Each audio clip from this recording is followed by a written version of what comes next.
नोंथां एबा नोंथांनि नखरनि सोरबा आसामाव सोरखारि साख्रिनि थाखाय थियारि खालामगासिनो दं नामा? बिदिब्ला दानो सांग्रां जाथों। आसामाव सोरखारि साख्रि होनायनि मुङाव सोलिफुबाय थानाय मोनसे गिदिर थगायनायनि खेलाया सोराङाव फैदों।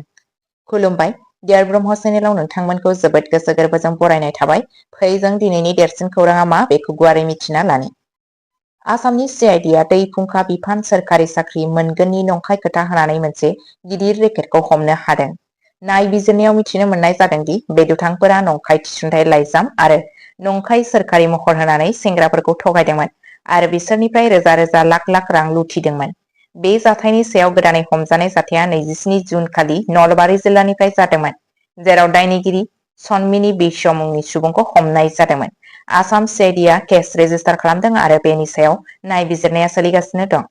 CIDआ रायजो राजाफोरखौ खावलायहरदों दि जायखिजाया सरकारनि लांदां मासिनि खारिथिफोरखौ अफिसियेल वेबसाइटआवल' नायनो नांगौ। साख्रिनि सोलाय रावनोबो रां दाहो होननानै। नैथि खौराङावनो दङ, बाक्सायाव 5 बोसोरनि गथ'साखौ बुथारनायनि दायाव बिमाखौ हमदों।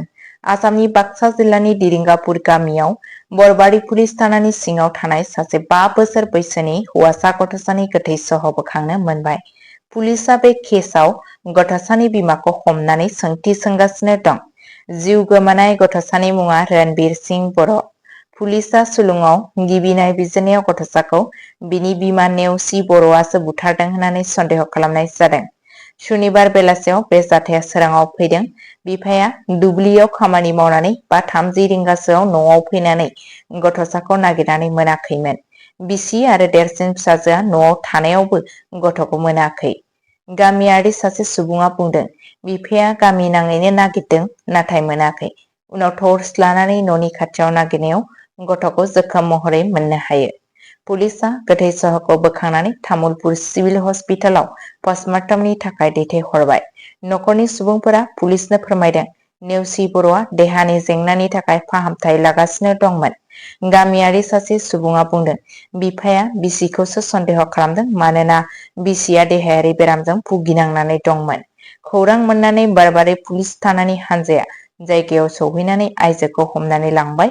पुलिसआ नखरनि सुबुंफोरनि बिबुंथि आरो गुबुन फोरमानफोरखौ नायबिजिरगासिनो दं। पुलिसआ दासिमबो बे केसनि सायाव अफिसियेल स्टेटमेन्ट होआखै आरो नायबिजिरनाया सोलिगासिनो दं।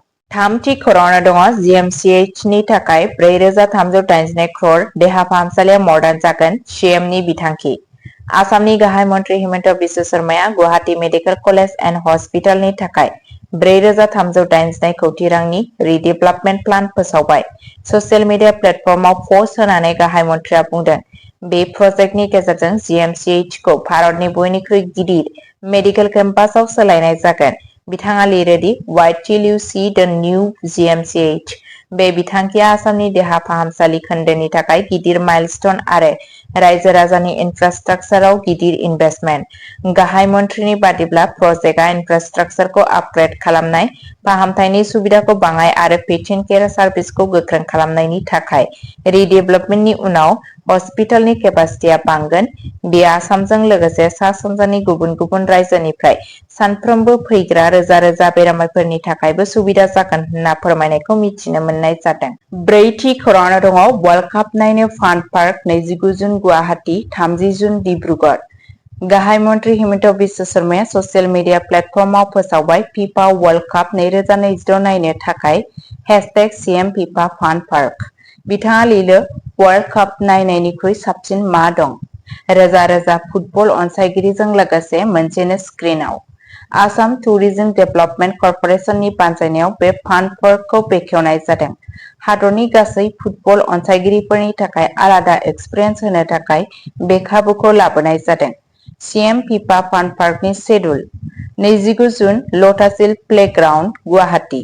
30 जुन चौकिडिंगी फिल्ड, डिब्रुगड़। गाहाय मन्थ्रिया गासैखौबो बे फान पार्कआव वर्ल्ड कापनि रंजानाय लानो खावलायहरनाय जाबाय। बाथि खौराङावनो दङ, चिरां जिल्लायाव दैमायाव नाव सालायनाया बन्द 7 साननि थाखाय। चिरांनि डिस्ट्रिक्ट मेजिस्ट्रेटआ डिस्ट्रिक्ट एडमिनिस्ट्रेशननि फेसबुक पेजआव हुकुम फोसावबाय। अखा हानाय आरो भुटाननि सेराव थानाय जिल्लाफोरावबो अखा हानायनि जाहोनाव आइ दैमा, चम्पावती दैमा आरो बेनि दालायफोराव दै बांगासिनो दं। दैबाना जानो हागौ, बेनिखायनो सुबुंनि जिउ खहा जानो हागौ। बेनिखायनो डिस्ट्रिक्ट कमिशनार आरो DDMA नि चेयारमेन गकुल चन्द्र ब्रह्मआ SESआ डिजास्टार मेनेजमेन्ट एक्ट 2025 नि सेक्सन 34 साबसेक्सन B नि सिङाव हुकुम होदों। 28 जुन 2026 निफ्राय 4 जुलाइ 2026 सिम 7 साननि थाखाय चिरां जिल्लानि सिङाव थानाय आइ दैमा, चम्पावती दैमा आरो बेनि दालायफोराव मेसिन बोट आरो कान्ट्रि बोट सालायनाया बन्द थागोन होनना खौरां फोसावनायखौ मिथिनो मोननाय जादों। 6थि खौराङावनो दङ साबोन केसआव 5 क्रर, काछाराव ड्राग्स माफियानि प्लेन फेलें। साबोन केसनि सिङाव 5 कौटि रांनि ड्राग्स। काछारनि न'नि चेकपस्टआव मैया 28 जुनाव आसाम राइफल्सआ स्मागलारफोरनि गिदिर प्लेनखौ फेलें खालामबाय। डाइरेक्टरेट अफ रेभिनिउ इन्टेलिजेन्सनि इन्टेलिजेन्स इनपुटनि सायाव लानाय जइन्ट एन्टि नारकटिक्स अपारेशनाव पुलिसआ हिर'इन आरो मेथाम्फेटामिन टेब्लेट जब्द खालामनो हायो। हमजानाय ड्राग्सनि बाजार दामा 5 कौटि रां होनना फोरमायनायखौ मिथिनो मोननाय जादों। खौरांनि बादिब्ला स्मागलारफोरा बे ड्राग्सखौ 50 साबोन केस आरो 49 स'सिटआव दोनखोनानै नर्मेल माल बादि लांनो नाजादोंमोन, नाथाय आसाम पुलिसनि नोजोराव बारग'नो हायाखै। बे अपारेशननि उनाव गाहाय मन्थ्रि हिमन्त बिश्व शर्माया ससियेल मिडियायाव काछार पुलिसखौ बाख्नायो। रायजो सरकारा जिर' टलारेन्स टु ड्राग्स नीति लानानै सिमना ओनसोलाव ड्राग्स सोलायनाय होबथानो थाखाय गोख्रों अपारेशन सालायगासिनो दं।